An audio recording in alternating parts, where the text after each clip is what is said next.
Hartlike goeiemôre kykers en luisteraars, baie welkom by die uitsending.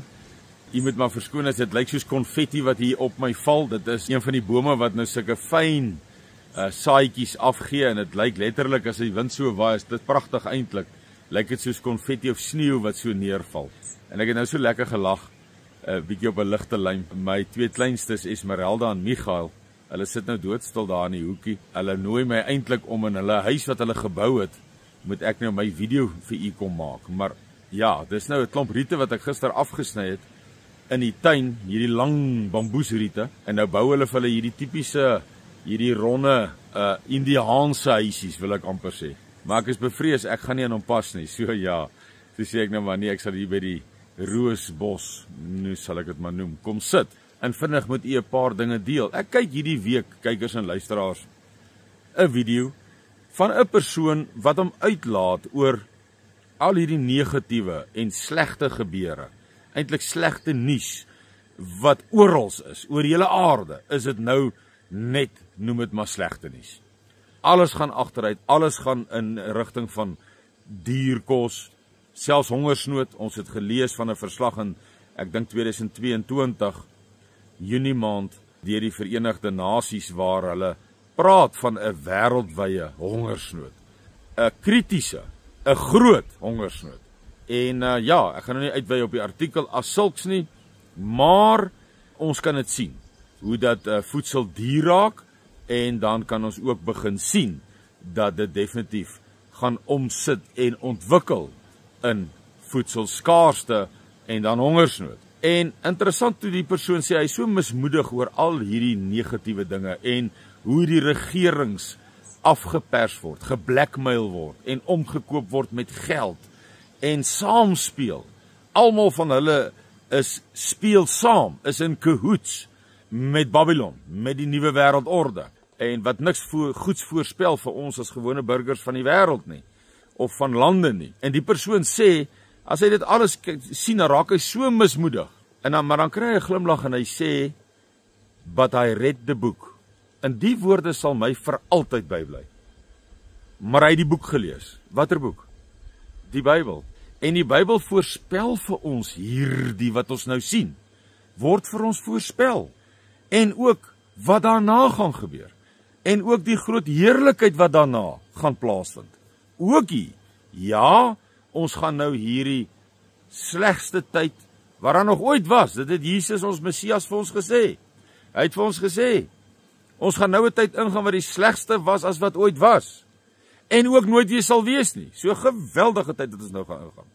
Maar hy het ook vir ons gesê dat baie mense gaan mislei word. En 'n vraag wat ek baie gevra is op hierdie toer, en ek dink is na aanleiding van die onlangse situasie rondom Dani Botha met die wegraping en alles daarmee saam, dink ek is baie mense of sekere mense mismoedig en amper, wil ek amper sê, by die punt kom waar hulle amper geloof kan verloor, want 'n mens, nie net die wegraping gedagte nie, maar ander gedagtes ook. 'n Mens is geneig om so vas te hou aan 'n persepsie, aan 'n opinie, wat miskien opgerig is oor baie jare, of oor 'n kort tyd, of oor duisende of oor honderde jare.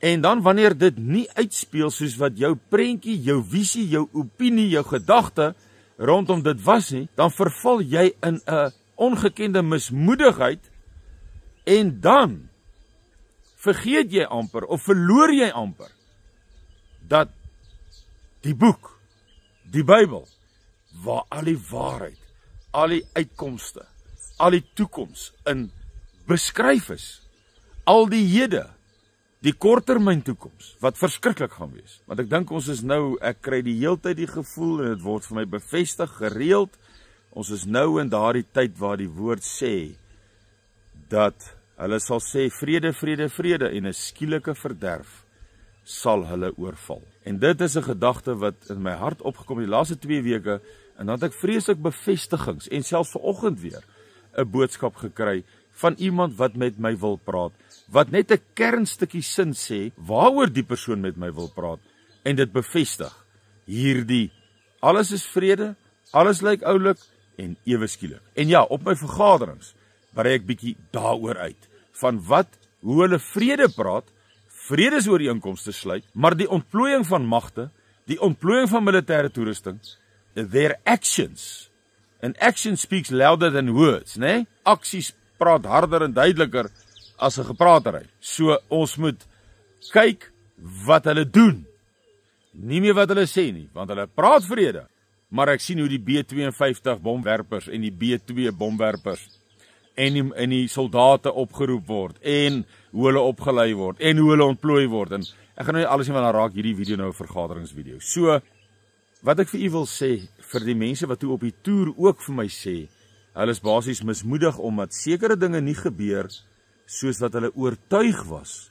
En ek wil amper sê oortuig was uit die Bybel, uit tipe van, ek sê nou tipe van, en ek gaan nou sê hoekom ek dit so sê, en dan verval hulle amper, nie net in 'n mismoedigheid nie, maar in 'n baie gevaarlike, amper 'n geloofsverlore plek. En ons moet in dit, en my antwoord aan die mense was in kort net dat, ons moet enigiets wat nie gebeur soos wat ons dit geïnterpreteer, gesien het nie, moet ons eerder blymoedigheid inskep, want ons is in die tyd waar die Vader gesê het, die leuen gaan openbaar gemaak word. Al hierdie leuns en bedrog en misleiding, hierdie hele Midde-Oosterse oorlog, wat teenstrydig is met wat die breë stroom media, en ek wil amper sê die wat die Bybel, die boek, misbruik, en verlei, want Jesus het vir ons gesê, baie gaan mislei word in die laaste dag. Baie gaan mislei word, dis wat daar staan, in die laaste dag. So, moenie wanneer u mislei word, en u die misleiding, u ervaar dit, as waarheid. Dis mooi, maar wanneer dit dan bewys word as nie waarheid nie, moet u in plaas van in mismoedigheid, moet u eintlik opgeruimd en bly wees dat die leuen openbaar is. Dit was toe 'n leuen. Dit het nie gebeur nie. So kom ons gaan delf weer in die woord van God. Kom ons gaan lees weer die boek waar ons die bemoediging, die leiding ontvang. Want hy het gesê in die laaste dae sal die kennis vermeerder. En dit is nie net wêreldse kennis wat vermeerder het nie. Met die druk van 'n knoppie kan ek baie van die Bybelse profesieë vir u nou wys aan die vrug. Deur die druk van 'n knoppie, wie is die rykste families, wie's daai, wie daar, wie dit, wie's in daai dele van die aarde, en jy kan in die Bybel dit lees en dan begin alles, hierdie profesieë, raak nou logika. So wat ek vir u wil sê, en wat ek vir die mense op die vergaderings gesê het is, ons gaan nou 'n tyd in, dat die leuen, alle leuns, gaan geopenbaar word. Dit gaan gesien word vir wat dit is, né?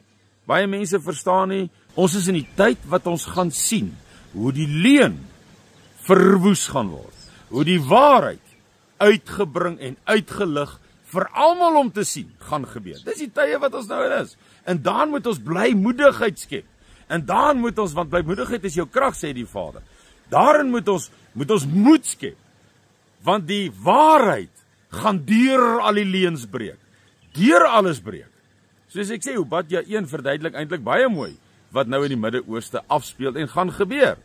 En ek gaan nie op hom ingaan nie, u moet dit asseblief self gaan lees. Maar skep moed daarin. Want hier's 'n misleiding wat Jesus vir ons gesê het geweldig gaan wees, en hy vir ons gesê het baie gaan mislei word. Maar dan wanneer jy nou besef, hier het nou iets gebeur, nie soos wat ek geleer is deur al hierdie slim mense, en ek sê dit in aanhalingstekens want hulle is nie. Hulle is slim in die wêreldse oë, die woord sê dit ook vir ons. Hulle wat wys is, slim is, in die wêreldse oë, is dwaas in die oë van God. Maar die wat wys is by God, is dwaas by die wêreld. So ek en u verkies maar eerder, om dan dwaas in die wêreldse oë gesien te word. Pla my glad nie. Wat ek wel sien, is die kennis uit die woord uit, die profesieë, is ek besig om gerus terug te sit, en te sien, my God leef, met sy seun aan sy regterhand, en sy gees hier om ons te lei. Want dit wat hy vir my in sy woord geskryf het, in die boek, dit sien ek reg voor my oë afspeel. Oral oor. So, kykers en luisteraars, om dan net die vraag finaal te antwoord. Wanneer 'n prentjie van u in duie stort, dan weet u dit was 'n leuen. Dan weet u dit was 'n leuen. Nou kom ons bly dan soek vir die waarheid. Want dit gaan ons net op een plek kry, en dis in die woord van God. Dis al. En dit is besig om te gebeur. Ek sien dit voor my oë. Ek sien in Obadja hoe sekere eienskappe nou duidelik is om te sien van 'n sekere klein volkie. En nie net dit nie, ek sien ook dat die gebeure tans, begin ook die gebeure wat oor hierdie volkie voorspel is, aan die einde van die dag, sien ek ook is besig om te begin gebeur. En dan maak hom siener se gesig sin. Dan maak dit alles sin. Want die leuen moet eers vernietig word voor ons oë, sodat die waarheid kan oorbly. En dis wat hier gaan gebeur. So, moenie mismoedig raak oor hierdie diktators oor die wêreld, hierdie autoritaire regerings, wat alles ten doel het om hulle burgers nommers te gee en digitale betaal en alles en medies so te versorg dat ons amper almal doodgaan. Dis letterlik wat hulle sê. Hulle sê dit, Bill Gates het by geleentheid gesê, hy kan met inentings kan hy 10 tot 15% van die wêreldpopulasie kan hy verminder. Dis sy aandeel om die wêreldpopulasie te verminder. Hy het dit gesê, is op video. So hulle sê dit. En al die ander dinge wat gesê en ons geleer is, wat misleiding is, wat baie gaan mislei, die tyd het aangebreek, waar God al die leuns gaan openbaar vir wat dit is, en ons dan op die waarheid, en die wêreld later die waarheid sal sien. Die hele wêreld sê die woord, sal hulle knieë buig. Almal sal hulle knieë buig. Wanneer sal dit gebeur? Wanneer die leuen in totaliteit deur hierdie maghebbers opgerig en opgestel, al van die Fariseërs en die Sadduseërs se tyd af. Al van daar af is die leuen gebou tot en met vandag toe. En daardie leuns, wat alles deel van Babylon is, gaan verwoes word, gaan vernietig word, gaan op die dakke uitgeskree word, daai leuns vir wat dit is. En dan bly daar net een ding hoor, en dis die waarheid. Skep moed, kykers en luisteraars, moenie negatief raak wanneer iets nie gebeur soos wat u dit geleer is nie, maar laat u leer, deur die boek, die Bybel, die woord van die almagtige skepper van die hemel en aarde. Prys sy groot en heilige naam, deur sy Seun en sy Heilige Gees. 'n Pragtige week vir u. Totsiens.